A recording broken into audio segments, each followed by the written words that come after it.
어제 북부지방법원에 재판을 갔다가요. 그 앞에 있는 카페에서 잠깐 노트북으로 일을 하고 있는데 옆에 한 무리의 분들이 들어오시더라고요.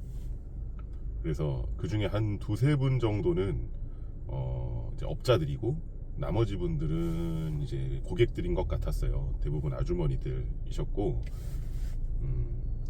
굉장히 열심히 뭘 영업을 하시더라고요. 일하다가 조금 정신이 팔려가지고 들었는데 요약하면 부동산에 관한 투자를 홍보하는 그런 자리였습니다. 익숙한 용어들이 자꾸 들리니까 제가 주의 깊게 듣고 있다가 끼어들까 잠깐 고민했지만 결국 제 일은 아니니까 또 그 속사정까지는 제가 모르는 거니까 끼어들진 않았습니다. 그 부동산 투자 사기 관련해서 제가 굉장히 많은 경험을 가지고 있어요. 대부분 이제 그 피해자들인 투자자들 입장에서 금원 회수하는 일들을 제가 많이 했었고요. 그래서 이번에는 부동산 이제 투자 사기와 관련해서 부동산 투자 사기 안 당하는 법 한번 얘기해 보겠습니다. 먼저 이제 대한민국의 부동산 개발 시장의 구조를 좀 아셔야 될 것 같은데요. 아마 뉴스 같은 데서 많이 들어보셨겠지만은 대한민국 부동산 개발은 거의 대부분 이제 PF 개발입니다. PF는 프로젝트 파이낸싱의 약자인데요. 그 개념은 뭐냐면 쉽게 말해서 땅만 있고 아무것도 없는 상황에서 그 나중에 그 지상에 올라갈 건축물의 가치, 아직 존재하지 않는 건축물의 가치를 담보로 해서 돈을 빌려서 건물을 짓는 겁니다. 그러니까 생각해 보세요. 건물 하나 짓는데 필요한 게 어떤 게 있을지요. 일단 땅 필요하겠죠. 그리고 지상에 이미 건축물이라든 게 뭔가 있으면 그런 거 미는데 철거하는데 또 비용이 들겠죠. 그리고 이제 건축물을 설계할 어떤 설계에 관련된 비용이 들 거고, 그리고 그 밖에 실제로 건축물을 짓기 위해서는 소위 말하는 개발 행위 허가 또는 사업 시행 계획, 사업 계획, 여러 가지 용어로 통칭되는 어쨌든 간에 건물을 이제 지을 수 있는 국가에서의 받는 허가가 필요합니다. 그 허가를 받기 위해서는 여러 가지 조건들을 만족을 해야 돼요. 단순히 이제 건축물에 관해 가지고 이거 지으면 지을 수 있다 이런 허가를 받는 게 아니고요. 경관심의 이런 거를 거쳐서 주변의 경관과 잘 어우러져야 하는 어떤 요건을 만족해야 되는 경우도 있고요. 그리고 이제 주택이라든가 여러 가지 건축물들을 지을 때는 교육 환경 영향 평가, 그러니까 이 건축물과 시설들이 주변에 있는 교육 환경에 어떤 영향을 주느냐, 또 교통 환경 영향 평가, 이제 그 건축물의 이제 그 설계와 그 개발로 인해서 발생하는 교통량이 주변에 어떤 영향을 주는가, 이런 여러 가지 평가들도 거쳐야 되고 굉장히 복잡합니다. 거기서 이제 여러 가지 인가를 받아야 되고 그 상황에서도 돈이 많이 발생해요. 그리고 이제 결국은 이제 그런 것들을 다 거쳐서 건물을 이제 지을 수 있게 되었다면 건축물을 실제로 짓는데 돈이 들겠죠. 시공사가 보통 이제 평당 건축비를 얼마로 잡아가지고 짓습니다. 요즘에는 거의 평당 1,000만 원에 육박하는 것 같아요. 주택 기준으로 봤을 때. 아무튼 그런 게 들고요. 그 다음에 마지막으로 다 짓고 나면은 분양을 해야겠죠. 분양대행 업체를 통해서 또 분양을 합니다. 이렇게 쫙 해서 드는 비용이 천문학적이에요. 사실은 하나의 아파트 단지 개발하는데 수천억은 좋게 들고요. 조 단위로 가는 경우도 너무 많습니다.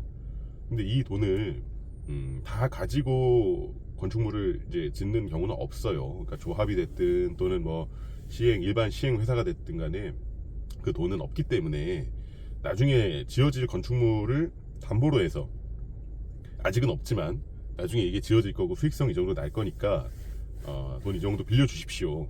그래서 금융기관들이 들어와서 이제 돈을 빌려주는 겁니다. 그게 PF 대출이에요. 이 PF 대출을 지탱하는 가장 중요한 법적인 제도적인 장치는 신탁이에요. 신탁법상 신탁이라는 제도가 있는데요. 소유권을 신탁회사에게 넘기는 거예요. 대내외적으로. 그리고 그 신탁회사라는 제3자가 관리를 하는 거죠. 요 건물이 사실은 내가 짓고 나의 프로젝트지만 제3자가 들어와서 소유권도 갖고 그 내부에서 이제 돈의 집행도 다 흐름을 관리를 하고 그렇게 하는 겁니다. 공적인 규모가 있는 신용이 있는 신탁회사들이 하기 때문에 누구도 그걸 의심하지 않고 이제 진행을 할 수가 있는 거예요. 그리고 그 신탁 목적물인 부동산에 관한 의사결정은 그 신탁 계약상 들어와 있는 돈을 빌려준 그 금융회사들을 비롯해서 그 건축물을 지어주는 그 시공사들을 비롯해서 이런 우선 수익권자들이 일종의 표결로서 동의로서 그 의사결정을 하게 됩니다. 그렇기 때문에 이제 거기에 참여하는 수많은 주체들이 안전하게 보호를 받게 되는 거고요. 일단 구조는 이런데요. 이거는 이제 통상적인 구조고요. 중요한 거는 처음 이제 사업을 시행하는 시행자가 얼마나 돈이 있느냐에 대한 문제예요. 그 최근 기사를 한번 찾아보시면요, 이런 기사가 있습니다. 에쿼티라고 불러요. 자기자본 비율을. 내가 1,000억짜리 공사를 하는데 돈을 얼마 갖고 시작하느냐에 대한 문제인데요. 통상 이제 조사를 해보니까 대한민국에서 이루어지는 개발 사업들은 대체로 에쿼티가 3에서 5%라고 합니다. 그러니까 1,000억짜리라고 기준으로 할 때 30억이나 50억 가지고 이제 일을 시작하시는 거예요. 굉장히 미약한 돈이죠. 그 30억이나 50억을 가지고 일단 기본적인 계략적인 설계를 하고, 그 다음에 그걸 기초로 해가지고 이 부분에 이제 내가 토지들을 매입해야겠다라고 해서 계약을 일단 쫙 체결을 하고요. 잔금이 없이. 그리고 계약들이 쭉 체결이 되면 일단 돈을 한번 빌립니다.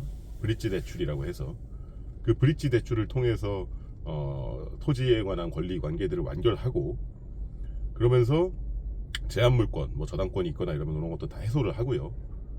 그렇게 한 다음에 아까 말씀드린 개발 행위 허가가 완료가 되면 시공사의 연대 보증 하에 금융권으로부터 돈을 빌려서, 그러니까 본 PF를 받아서 그 PF로 기존의 브릿지를 상환하고 그 다음에 사업을 이렇게 쭉 진행을 하는 겁니다. 이런 구조가 되는데, 맨 처음에 투자자가 가지고 있는, 그러니까 시행자가 가지고 있는 그 자금이 1,000억을 기준으로 했을 때 30억, 50억밖에 안 된다는 거예요. 그러니까 그 이후는 다 대출이라는 건데, 문제는 이 3, 40억, 30억, 50억의 돈은 그럼 시행자 본인의 재산인가? 사실은 그렇지도 않습니다. 실질에 있어서는 그 30억, 50억조차도 대출인 경우가 많아요. 금융권에서 최소한 네가 돈 그래도 뭐 50억은 갖고 와야 내가 돈 빌려주겠다라고 얘기를 하는데, 50억이 없는 사람들도 개발 사업 하고 싶잖아요. 그럼 이제 여기서 문제가 발생하는 거예요. 그 사람들이 얼마 안 되는 자본금으로 주식회사 하나 만들고, 그래서 무슨 SPC, 무슨 PFV 이런 이제 기업들을 만듭니다. 깡통 페이퍼 컴퍼니예요. 그 다음에 기초 자본을 여기저기서 빌리는 거예요. 주변인들한테. 주변인이 될 수도 있고, 내가 아는 사장님이 될 수도 있고, 그런 에쿼티 대출을 전문으로 시행하는 그 회사일 수도 있고요. 그런 데다가 빌려서 가장 기초가 되는 자기 자본도 대출로 만든 다음에 그 다음 단계의 사업으로 나아가는 거예요. 그런데 문제는 뭐냐면, 이 맨 처음에 이 에쿼티를 마련해주는 초기 자본 대출을 실행하는 투자자들은요, 아까 말씀드린 신탁의 구조 속에서 드러나지 않는 경우가 많습니다. 대부분 그 이면에 있는, 이 사업의 후면에 있는 투자자들이기 때문에 이분들의 그 채권은 신탁 원부상의 우선 수익자로 등재가 안 돼요. 그래서 나중에 나 권리를 실행하려면 어떻게 해야 되냐면, 결국은 내가 돈 빌려준 그 시행자, 그 사람한테 갚으라고 할 수밖에 없다는 겁니다. 이게 요 PF 대출, 이 PF 개발 사업에 있어서 투자 사기와 관련된 가장 큰 쟁점들은 대부분 여기에서 발생을 해요. 기초자본 대출이요. 그런데 이걸 어떻게 모집을 하냐? 굉장히 비근한 사례예요.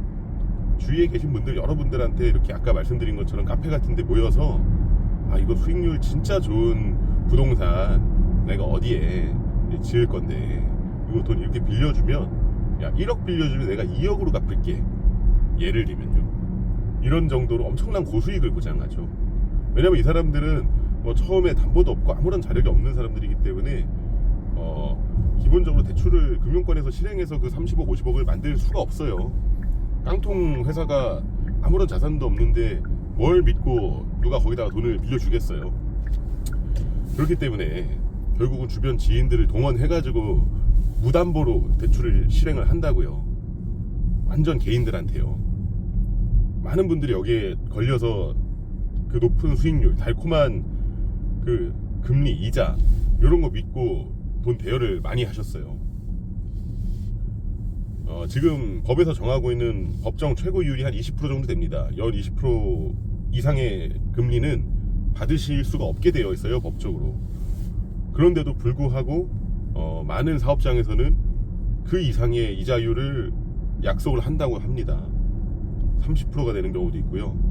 더 나아가서는 아까 말씀드린 것처럼 뭐 1억 빌려서 2억 주겠다 이런 것들도 허다해요. 100% 수익률이죠. 그러면은 얼마나 달콤합니까? 그리고 실제로 돈이 나오거든요. 처음에 돈을 빌려주면. 그러다 보니까 와, 내가 이걸로 진짜 큰 돈 벌 수 있겠구나, 진짜 최고의 투자했다, 이렇게 생각을 하시고 많은 분들이 이제 희망과 꿈과 이렇게 부푸셨죠. 네, 제가 좀 전에 다른 영상에서도 말씀드렸지만요, 사업이 정말 잘 되면요, 사실은 아무런 문제가 없어요. 결국은 분양이 완판되고 금융대주들 그리고 시공사 돈 다 받아가고 시행사가 꽤나 큰 시행이익을 남기고, 그리고 거기에서 그 시행사에게 돈을 빌려줬던 초기 대주들도 원리금 다 받아가죠. 모두가 행복한 그런 그림이 그려지는 거예요. 2020년 한 그 정도까지만 하더라도 이 그림이 굉장히 좋은 그림이었고 많은 분들이 돈을 버셨습니다. 그런데 문제는 뭐냐면 그 이후에 이제 아파트를 제외한 오피스텔이라든가 뭐 상업용 부동산이라든가 이런 경우에 이제 분양이 잘 안 되기 시작하면서, 아파트조차도 지금 사실은 뭐 수도권을 제외하고는 분양이 잘 안 되는 경우들이 좀 있죠. 뭐 여러 가지 당시에 또 등장했던 생활형 숙박시설 그리고 지식산업센터 이런 것들이 우후죽순 이제 지어졌는데 분양이 잘 안 되다 보니까 결국은 팔려야 돈이 벌리는 건데 안 팔리니까 맨 처음에 돈을 빌려줬던 은행권들은 돈을 찾아가겠죠. 그리고 시공사도 어찌어찌 찾아가는 경우는 많습니다. 그런데 결국 나머지 분양 수익 대금이 남는 게 없다면 시행사가 버는 돈이 없고, 시행사가 돈을 벌지 못하면 맨 처음에 돈을 빌려준 대주분들도 돈을 받아 가실 수가 없는 거예요. 요 구조에서는요. 그렇다 보니까 이렇게 돈을 투자하는 게 굉장히 위험한 일이라는 걸 인지를 하셔야 되는데, 일단 고수익이 나다 보니까 다들 투자를 많이 하셨고, 그리고 또 어떤 경우들에는 이런 경우들이 있어요. 계약서에 뭐 예를 들면은 신축 오피스텔 201호, 202호, 203호를 담보로 제공하기로 한다 이렇게 적혀 있어요. 그걸 믿죠. 야, 이거 내가 해당 오피스텔에서 권리를 실행할 수 있겠구나. 아닙니다. 실행할 수 없어요. 그거는 그냥 문헌적 기재에 불과해요. 그거를 나중에 신탁사한테 가지고 가서 나 이거 201호, 202호, 203호 이 시행사로부터 담보로 받기로 했는데 내놔라 하면 그냥 코웃음을 칩니다. 무시하죠. 대항력이 없거든요. 신탁사에 대한 관계에 있어서. 그건 시행사가 혼자 그냥 그렇게 결정한 것일 뿐이에요. 그게 신탁사에 대해서 대항력을 갖기 위해서는 신탁 원부에 등재된 금융기관과 시공사 등 다른 우선 수익자들의 동의가 필요해요. 그렇게 하지 않고서는 마음대로 시행사가 해당 부동산을 처분할 수가 없습니다. 그렇기 때문에 그런 식으로 내가 담보를 잡았다라고 생각하시면 절대 안 돼요. 이 부동산 PF 개발에 있어서 초기 투자를 하시는 분들은요, 무담보로 투자를 하신다고 생각하시면 됩니다. 그리고 그렇기 때문에 높은 투자 수익률이 나오는 거라고 그렇게 생각하시면 돼요. 절대로 안전한 투자라고 생각하시면 안 돼요. 전 재산을 날릴 수 있는 투자라고 생각하시고 임하시면 됩니다.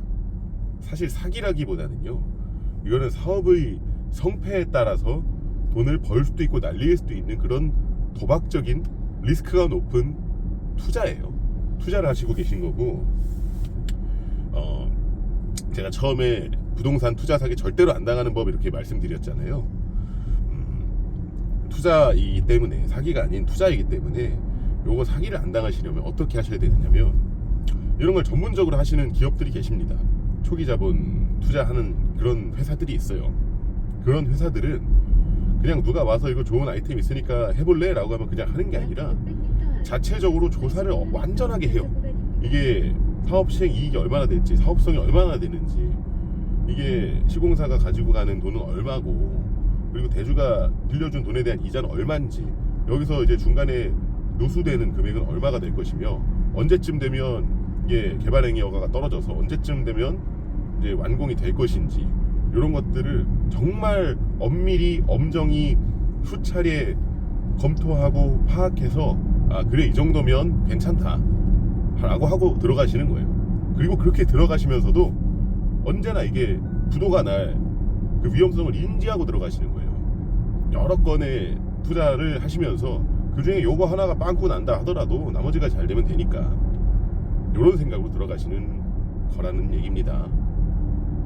그렇기 때문에 내가 요거 딱 한 건이 내 인생에 걸려있는 투자다, 이거 망하면 나 인생 조진다, 이런 상황이면 안 하시는 게 맞아요. 물론 뭐 그럼에도 불구하고 호승심 강하시고 용감하신 분들은 하실 수 있죠. 인생 한번 걸어볼 수 있습니다. 근데 이제 그러시느니 차라리 비트코인을 하시고요. 나중에 울며 불며 돈 찾고 싶어도 신탁사 상대로 투자금 반환 청구 소송 막 하고, 시행사 상대로 하고, 연대보증인 상대로 하고 해도 결국은 집행할 자산이 없어서 못 찾는 경우가 허다해요. 물론 뭐 기술적으로 그걸 이제 담보를 할 수 있는 몇 가지 장치들이 있습니다만은, 이제 기업 입장에서는 그 시행사가 가진 주식에 대해서 근저권을 이제 설정을 한다거나, 또는 이제 제3의 연대보증인을 또 자격 있는 자로 따로 세워가지고, 또는 그 돈을 빌리는 자 외에 뭐 다른 이제 담보권을 이제 제공하라고 한다거나, 이런 식으로 해가지고 리스크를 어느 정도 좀 약화시키는 방법이 있긴 있어요. 그런데 이제 그런 방법론들을 개인 투자자들 입장에서는 이제 시도하기가 굉장히 어렵다는 거죠. 그래서 혹시라도 이런 사업을 제안을 받으셨다면요, 덜컥 그냥 계약서에 사인하고 입금하지 마시고요. 이거 작은 돈 아니잖아요. 보통 이게 뭐 1,000만 원, 2,000만 원 안 하십니다. 최소 수억 원 이상 돈이 들어가죠. 그거 할 때는 무조건 법률 상담부터 받으세요. 이 구조, 어떻게 짜여진 구조인지 정확하게 파악하시고요. 이거 해도 되는 사업인지 아닌지 스스로 사업성 검토하신 후에, 이거 안전한지 안전하지 않다면 어느 정도 리스크를 갖고 있는지, 그 밖에 어떤 수단이 있는지, 그 무조건 상담받고 들어가셔야 된다는 겁니다.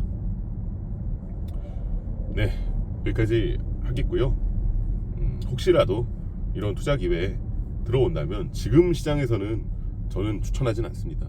좋은 시장이 있지만 지금 시장에 있어서는 지금 대한민국의 부실 PF 문제가 굉장히 심각한 상황이고, 크게 재미 보시기 좀 어려울 수 있는 상황이니까 한번 좀 기다려 보시고 더 좋은 때에 잘 하시는 걸 추천드립니다. 네, 이상입니다.